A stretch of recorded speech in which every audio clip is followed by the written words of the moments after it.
War. War never changes.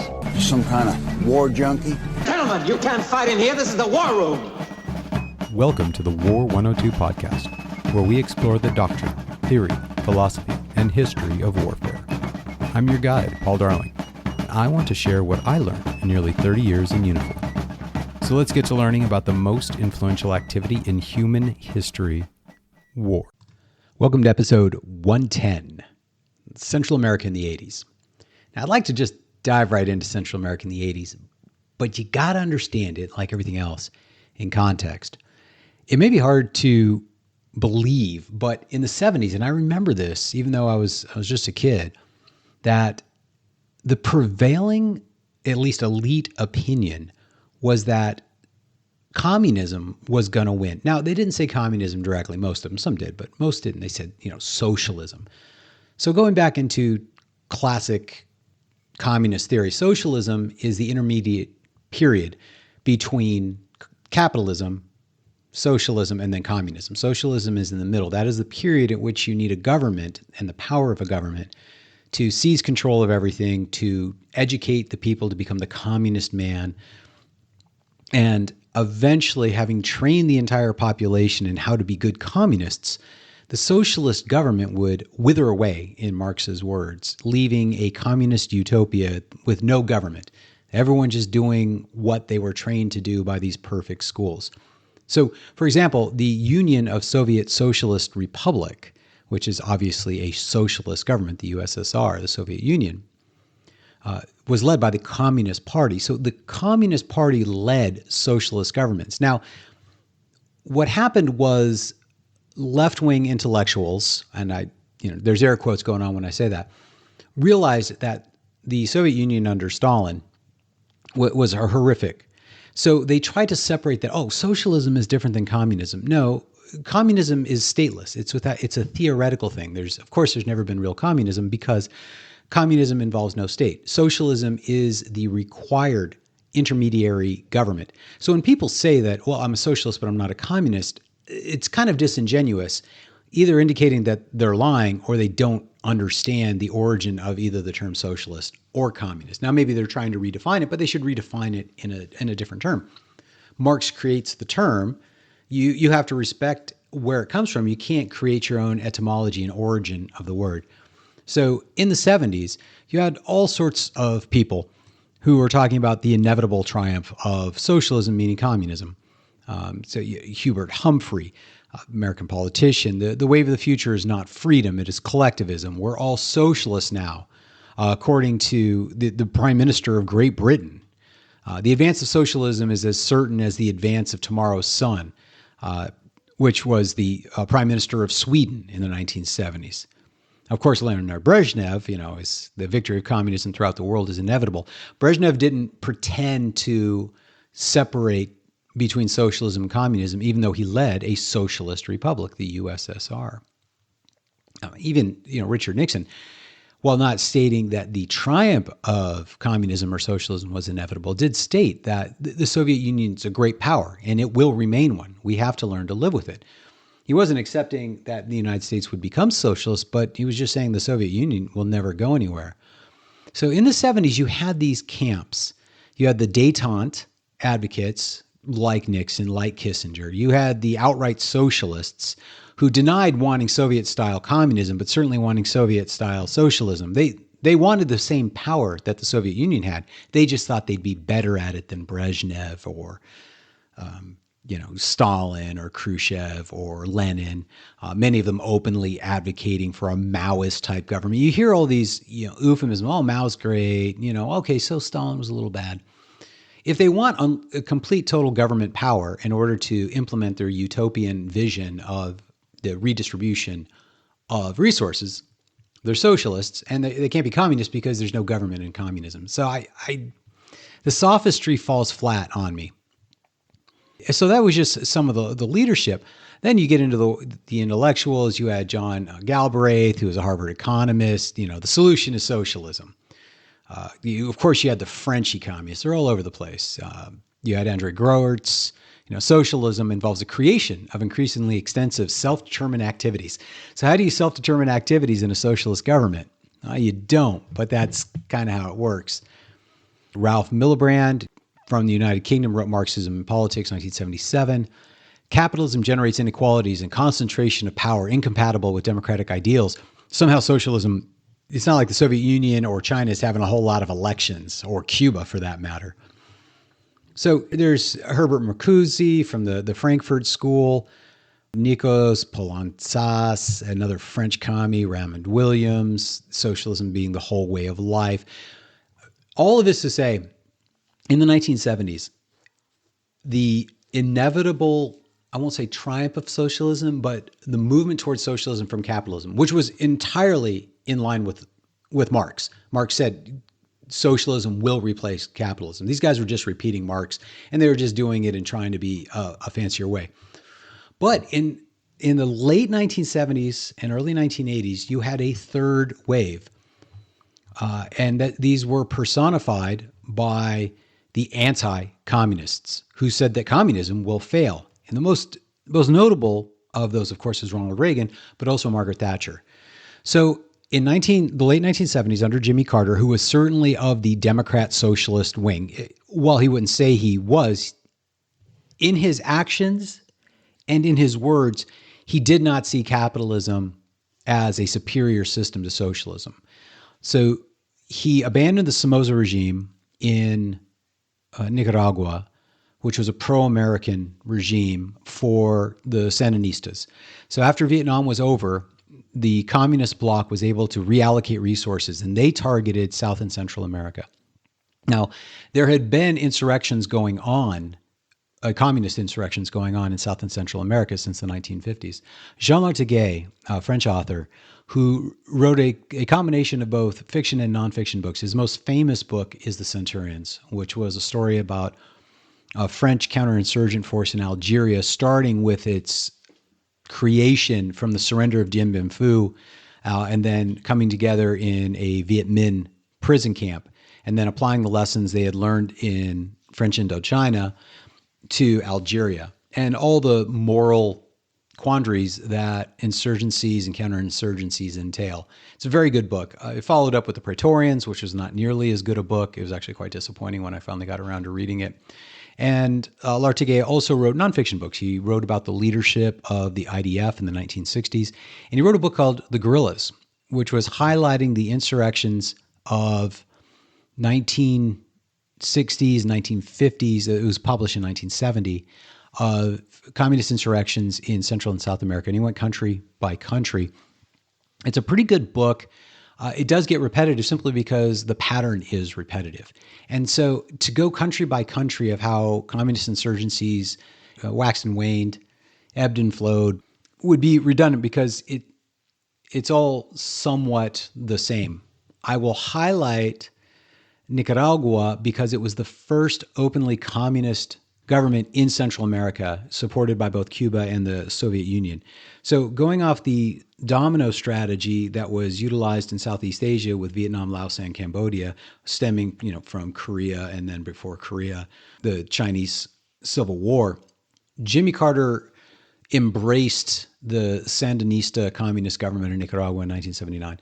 When Reagan came in, he sought to counter communism. He was the anti-communist camp, whereas previous, you had the détente or the Democrat socialists who were just figuring out the best way to become socialist.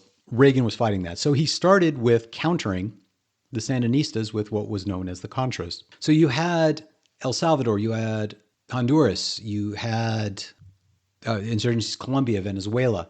Obviously, Venezuela eventually fell to the communists in the 1990s. One of the interesting things, going back to Jean Lartigue, is that Venezuela was famously the most wealthy country by far in South and Central America. It wasn't even close.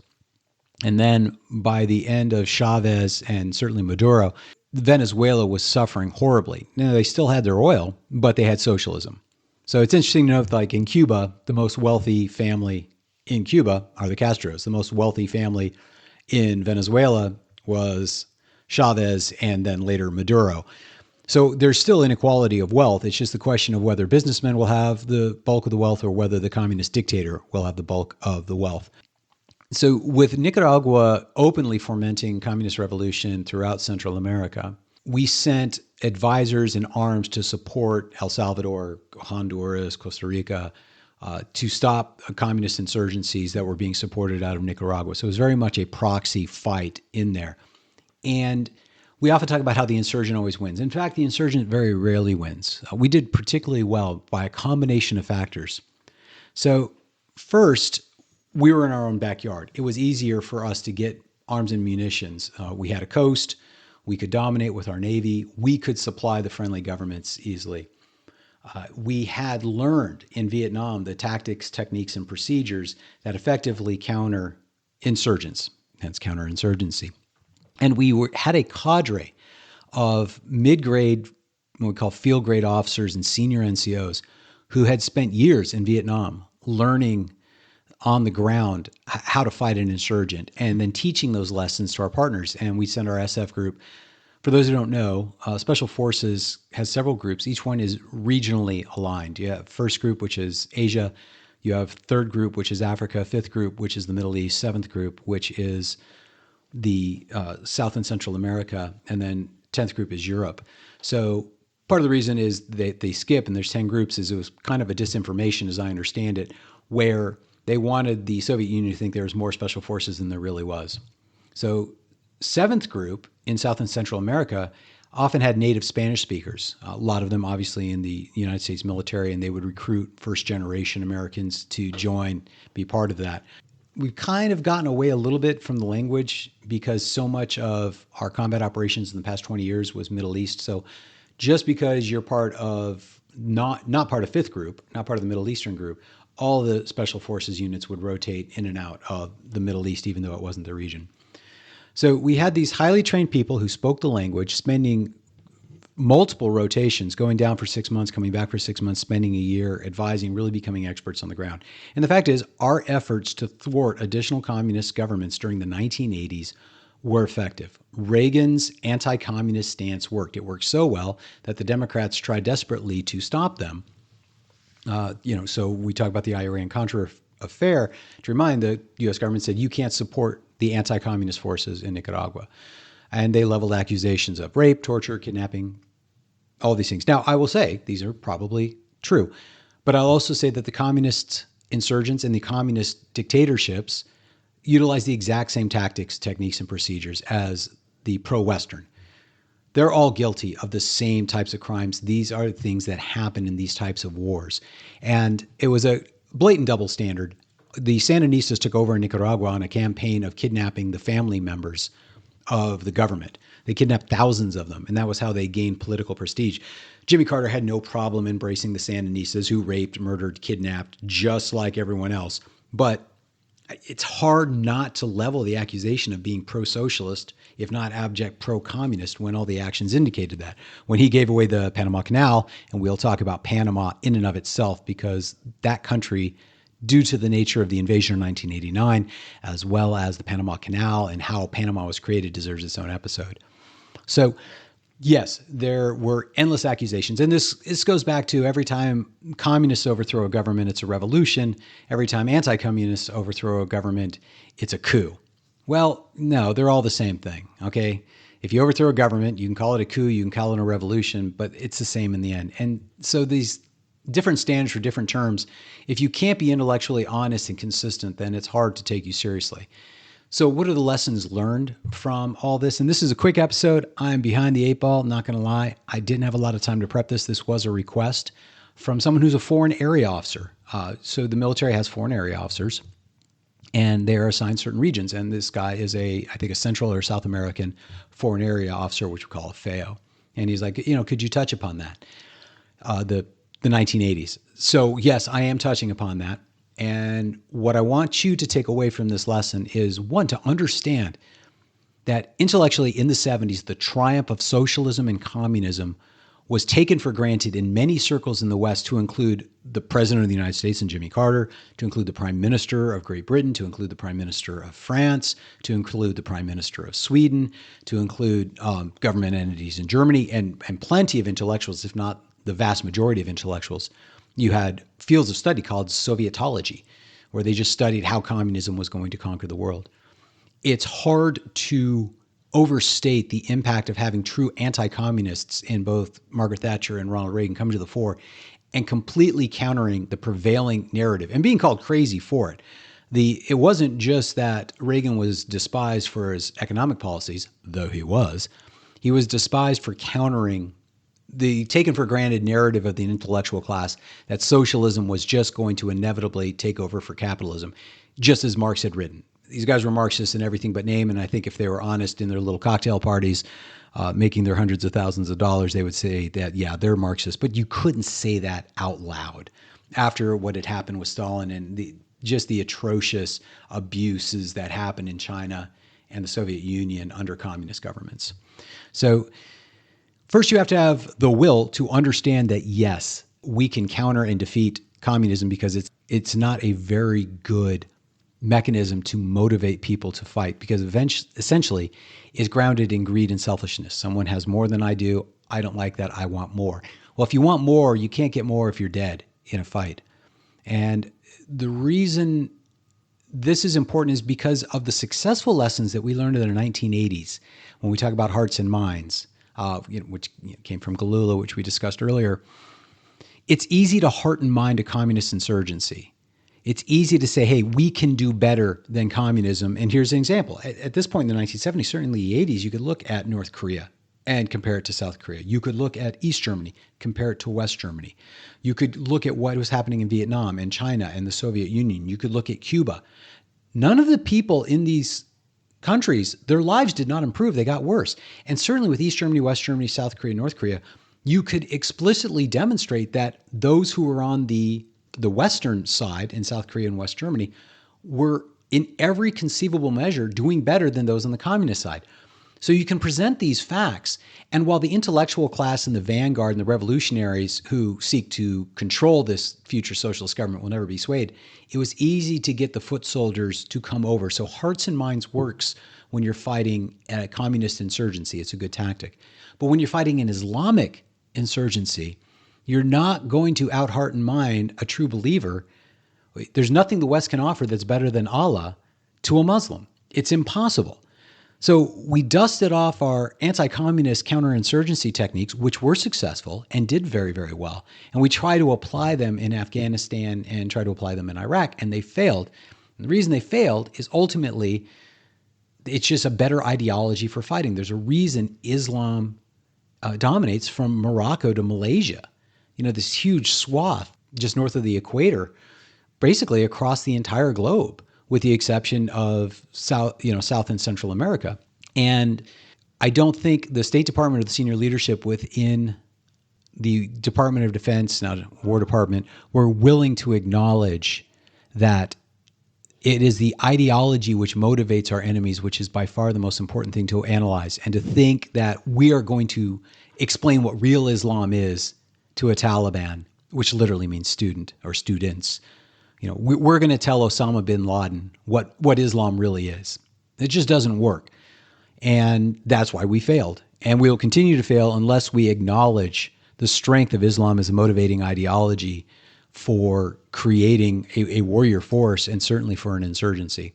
We were successful in Central America and South America in defending American interests and defending the governments of pro-Americans. We did eventually defeat the Sandinistas. It took a little while. We were able to defeat Maduro. Now, how that's going to end, maybe Cuba is eventually going to fall, and we're just letting it wither on the vine, as it were. But you can't take the blanket success of the counterinsurgencies that we did then and apply them without thinking to Islamic insurgencies, because the most important thing is the ideology which motivates the insurgent. And unless you really understand that it can counter that effectively, you will always fail. So those are the lessons learned. A little bit rambling, but that's the way it goes. And hopefully next week we'll get to Panama, but I don't know. I'll catch you guys later. Thanks for listening today. If you want to help the show, please share today's episode on any social media sites you can. Check out the War 102 Buzzsprout website for more information and to send me a message. And, of course, my thanks to the subscribers who help keep the show going. Hope you all join me next week. See you soon.